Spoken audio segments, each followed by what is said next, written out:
All right, did you get some rain at your place last night? Probably not like this. This is Oakland, California. Big downpours leading to flooding and intense runoff of debris now from a nearby mountain. It kind of just flows down there. Residents have been left with a number of road closures, which will stay in place until that storm is. Oh yeah, look at that road. It's just wrecked. You have to get somebody down there with a big, front end loader or something to clean that up.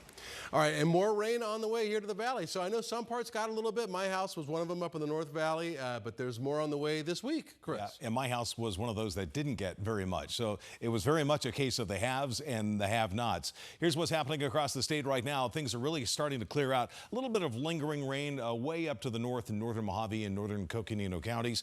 But here in the valley, things have really settled down. Our radars are scanning around for any signs of rain and not finding it.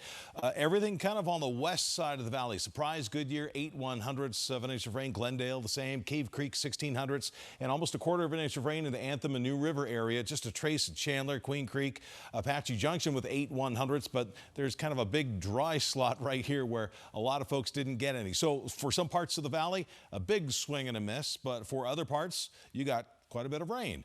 Flagstaff, almost an inch of rain today. The previous record, 71/100ths, that was back in 1969. So Flag, no snow just yet, but I do think that's going to change coming up this week.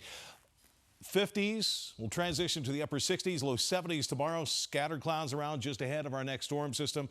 And these 50s, that will be actually the first time officially the Sky Harbor is dropped into the 50s so far this season. This is the latest sub 60 degree on record. The previous record, November 12th. I know you live a few miles away from the airport and you've been into the 50s every single morning, but that is the official rain or the temperature gauge at the airport that's been there since the 1930s. So it's a baseline and it's a very consistent measurement year after year after year, and this will be the latest that we've ever dropped into the 50s for the fall season. Here comes our storm system rolling down the California coast, spreading the rain across our area on Tuesday morning, 8 a.m. Through the day on Tuesday, as this thing slows down, another very slow-moving storm system, it will linger across our state into Wednesday morning. Along with the colder air, that means lower snow levels. So instead of 9,000 to 8,000 feet, we're talking about starting at about 8,000 feet and then lowering to as low as 6,000 to 6,500 feet. And that certainly puts Flagstaff and Williams into play,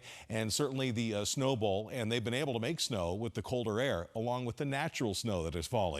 Through the day on Wednesday, things linger, and then it finally kicks out of here on Thursday. There's a secondary, kind of a weaker system out here on Friday that'll pass through with a smaller chance for some showers in this unsettled pattern. As far as the snowfall forecast is concerned, the darker shades of blue here, upwards of 6 to 7 inches. I'm thinking Flagstaff area 2 to 4. As we go through Wednesday. Weather impact alert day for Tuesday, an 80% chance of rain and a high of 68, and we'll keep those highs in the 60s Wednesday, Thursday, and Friday. As you can see, the chance of rain smaller on Friday, and I think we'll have a dry weekend with highs around 70. Flagstaff 7-day forecast, this is where things get a little more interesting.